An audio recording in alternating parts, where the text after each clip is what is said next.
Merhaba, bugün sizinle birlikte salatalık turşusu yapacağız. Malzemelerim baştaki menüde görmüşsünüz. Şimdi sırayla bunları kaynar suyun içine döküyoruz.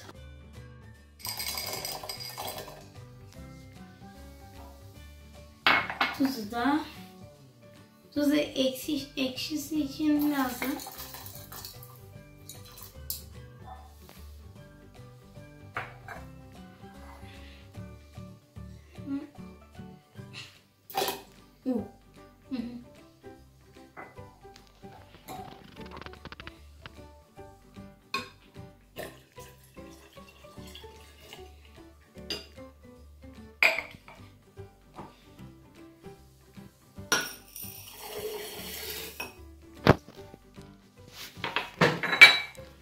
Şimdi sırayla bunu karıştıracağız şimdi.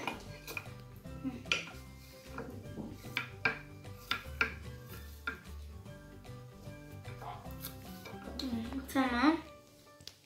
Şimdi içine salatalıkları dolduracağız.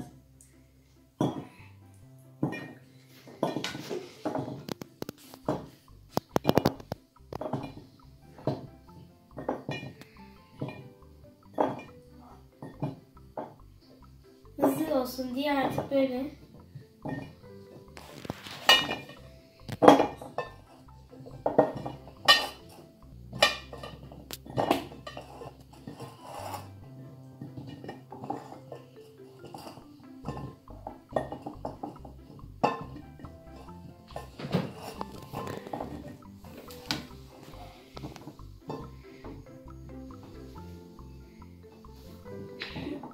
doldu şimdi kabımız.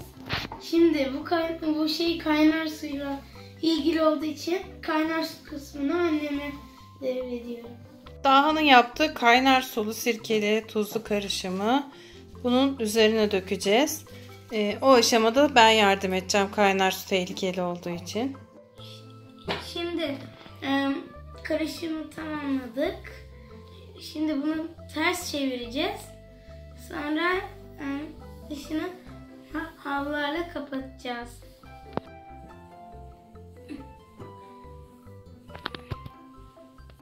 Yaklaşık 3 gün beklediğimizde turşumuz hazır olacak.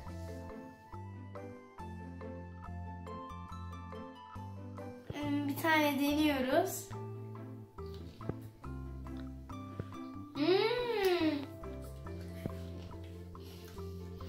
Nasıl?